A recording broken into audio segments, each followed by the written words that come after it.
শান্তিনিকেতনের কাছে একটা ছোট্ট গ্রাম, লক্ষ্মীপুর। এখানেই পিউয়ের বাপের বাড়ি। আজ পিউয়ের স্বামী অনিমেষবাবু সেখানে আসছেন। অনিমেষবাবুর চালচলন একেবারে জমিদারের মতো। ইস্ত্রি করা ধবধবে পাঞ্জাবি আর চোখে দামি চশমা। দরজার সামনে দাঁড়িয়ে তিনি মনে মনে ভাবছিলেন, নিশ্চয়ই আজ আমার জন্য লাল গালিচা পাতা আছে। অন্তত শঙ্খধ্বনি আর আরতির থালাটা তো আসবেই। জামাই বলে কথা। তন্ময় হাই তুলতে তুলতে দরজা খোলে। আরে জিজু, আপনি এত সকালে? বলেছিলেন তো শনিবারে আসবেন। আরে ভাই, ভিআইপিরা সবসময় না জানিয়েই আসে। এই নাও, তোমাদের জন্য কলকাতার সেরা দোকানের শোকানের রসগোল্লা এনেছি। দারুণ। কিন্তু জিজু, মা এখন রান্নাঘরে গরম গরম বেগুনি ভাজছে। মিষ্টি পরে হবে, আগে চপ বেগুনি। ভিতর থেকে শাশুড়ি মায়ের গলা শোনা যায়। তন্ময়, ওটা কি ঝাড়ুদার এসেছে? ওকে বলো বাইরের বারান্দাটা একটু পরিষ্কার করে দিতে।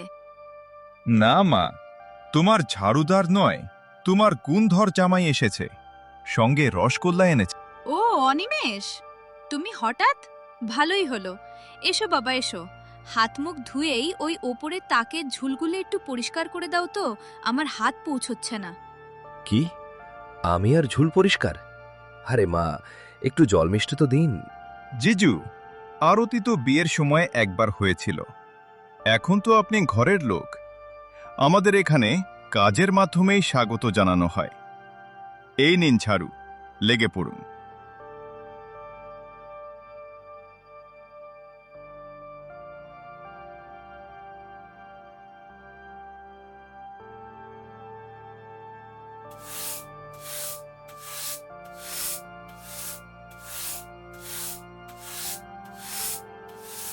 অনিমেষবাবু ভেবেছিলেন শ্বশুরবাড়িতে গিয়ে পা তুলে বসে সেবা নেবেন, কিন্তু এখানে এসেই তাকে মাকড়সার জাল পরিষ্কার করতে হচ্ছে। কি কপাল! ভেবেছিলাম রাজকীয় খাতির পাবো, আর এখানে আমাকে মেথর বানিয়ে দিল।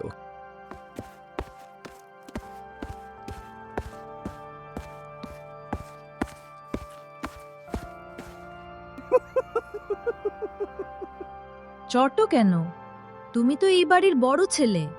বাড়ির কাজে হাত লাগানো তো তোমার কর্তব্য।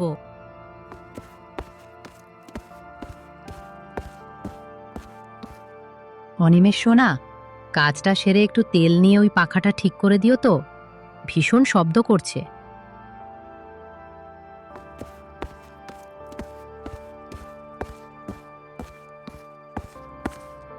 জিজু, সময় পেলে রসগোল্লাটা খেয়ে নেবেন, আর পরের বার আসার সময় মিষ্টির বদলে একজন ইলেকট্রিশিয়ান আর একজন প্লাম্বার নিয়ে আসবেন।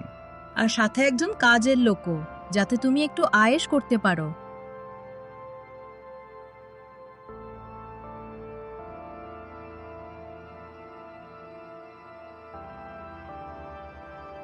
পরের দিন দুপুরে বাড়ির উঠোনে আম গাছের তলায় সবাই খেতে বসেছে। উফ, এটা কি ধরনের চেয়ার? আমি বসলেই এটা দোলনার মতো দুলছে কেন? জিজু, এটা ভিআইপিদের জন্য স্পেশাল ড্যান্সিং চেয়ার। বিনোদন একদম ফ্রি। বাবা সামলে বসো, পড়ে গিয়ে হাড়গোড় ভাঙলে এখন ডাক্তার দেখানোর ক্ষমতা আমাদের নেই। এটা ডাল নাকি শুধু গরম জল? এতে তো ডালের দানাই খুঁজে পাওয়া যাচ্ছে না। জিজু, এটা ইনস্টা হেলথ ডাল। কোনো মশলা নেই, কোনো স্বাদ নেই, একদম আপনার স্বাস্থ্যের জন্য পারফেক্ট। সবাই মিলে আমার পেছনে লাগা বন্ধ করো। আর আমার নতুন জুতো জোড়া কোথায়? আমি তো এখানেই খুলে রেখেছিলাম। জিজু, আপনার জুতো বোধ হয় সন্ন্যাস নিতে গেছে। তন্ময়, ইয়ার কি করো না? ওটা ব্রয়লার চামড়ার ব্র্যান্ডেড জুতো ছিল।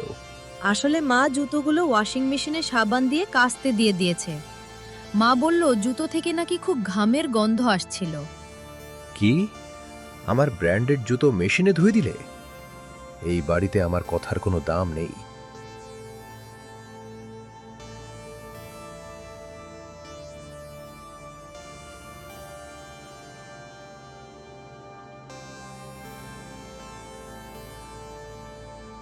সেদিন রাতে অনিমেষ গুম হয়ে খাটে শুয়ে আছে। পিউ পাশের আলমারিতে কাপড় গোছাচ্ছে। পিউ, শোনো, আমি তোমার স্বামী, এই বাড়ির জামাই। কেউ কি আমাকে একটু সম্মান দেবে না? সবাই মিলে আমাকে ভাঁড় বানিয়ে রেখেছো।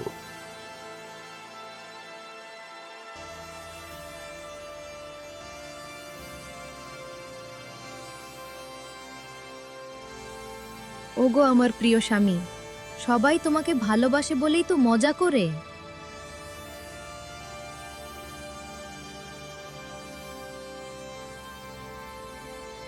ভালোবাসা? একে যদি ভালোবাসা বলে, তবে আমার ঘৃণা ভালো। আমি যদি এখান থেকে একদিন গায়েব হয়ে যাই, তখন বুঝবে। হঠাৎ খাটটা নড়ে ওঠে। খাটের নিচ থেকে তন্ময় হামাগুড়ি দিয়ে বেরিয়ে আসে।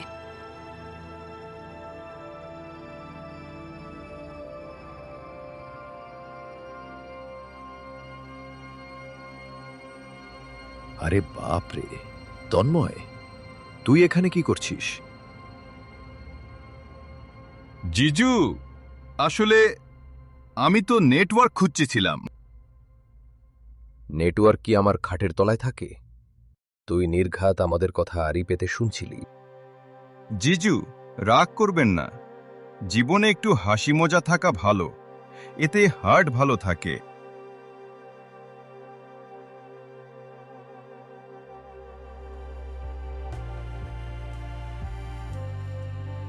তোর হার্ট ভালো থাক আর না থাক, আমার মান সম্মান সব শেষ হয়ে গেল। বেরো এখান থেকে।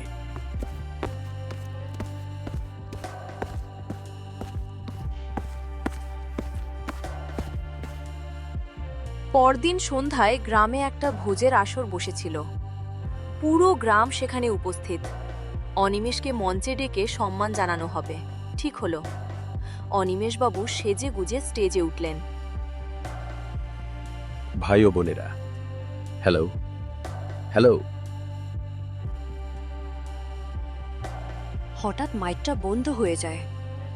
জিজু, মাইকটাও আপনার ভাষণ শুনে ভয় পেয়ে গেছে।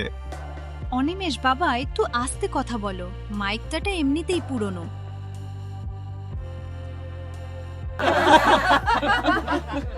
সারা গ্রামের লোক হো হো করে হাসতে শুরু করে।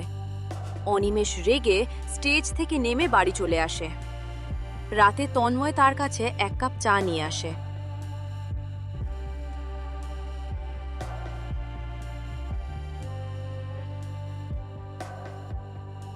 জিজু, চামিন, আজকের মাইকের ব্যাপারটা একটু বেশি হয়ে গেছে, সরি। তোরা সবাই মিলে শুধু আমাকে অপমান করার সুযোগ খুঁজিস কেন বলতো? জিজু, এমনটা ভাববেন না। আপনি যখন থাকেন না, এই বাড়িটা মরা বাড়ির মতো হয়ে যায়।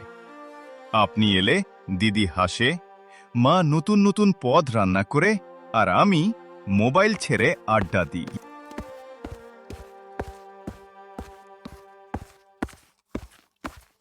সত্যি গো, তোমার ওই নবাবী চাল আর অফিসের গল্পগুলো না শুনলে আমাদের দিন কাটে না।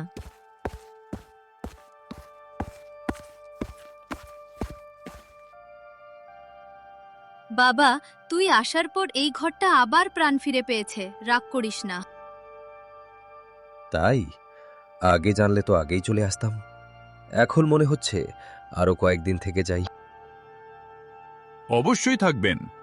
সামনের সপ্তাহে পাড়ার থিয়েটারে আপনাকে রাজা সাজাবো। মাইক আমিই ঠিক করব।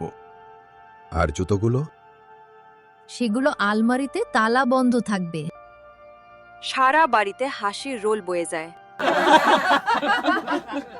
পশ্চিমবঙ্গের এক শান্ত গ্রাম, শান্তিপুর।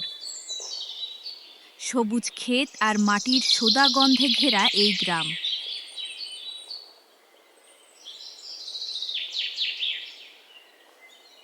এই গ্রামে বিমলের ছোট এক চিলতে আটা কল।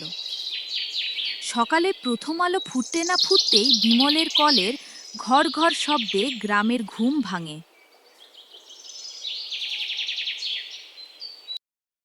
বিমল লোকটা যেমন সোজা সরল, তেমনি তার হাতের কাজও নিখুঁত।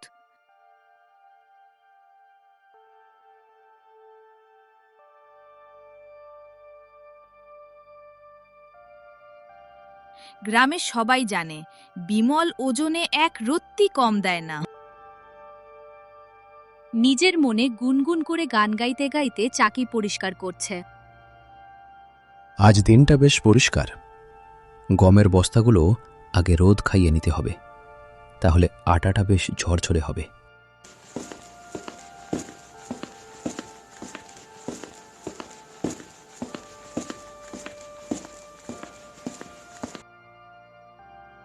ওরে বিমল, এই নে আমার 10 কিলো গম, একদম মিহি করে পিষে দিস তো বাবা, বাড়িতে নাতনির জন্মদিন, লুচি হবে।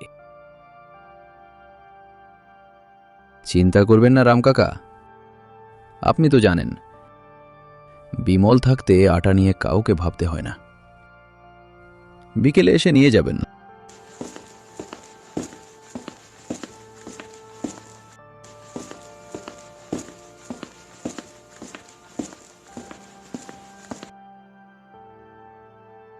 টুনি খাদ্য ঘাম আর আটার গুঁড়োয় তার গায়ের রং সাদা হয়ে যেত, কিন্তু দিন শেষে তার হাতে যা পড়ে থাকত তা দিয়ে কেবল দুজনের পেট চলত। শখ মেটানোর সাধ্য ছিল না। বিমলের স্ত্রী বিজলি।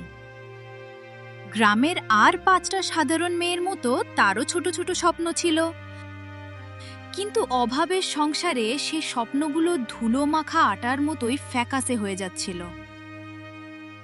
একদিন গ্রামের মোড়ল গিন্নিমায়ের বাড়িতে এক বড় অনুষ্ঠান ছিল। সেখানে গিয়েই বিজলির মনে প্রথম বিষাদের কালো মেঘ জমে। কিরে বিজলি, আজকেও সেই এক শাড়ি? আর কান দুটো তো দেখছি একদম খা খা করছে। তোর স্বামী তো শুলি সারাদিন চাকা ঘুরায়, তোকে কি একজোড়া কানেরও গড়িয়ে দিতে পারে না? লজ্জিত হয়ে। না মানে, ও তো খুব পরিশ্রম করে, কিন্তু টাকা জমে না রে। আরে ধুর, পরিশ্রম দিয়ে কি হয়, বুদ্ধি লাগে বুদ্ধি। বিমলকে বলিস একটু হাত চালিয়ে কামাতে।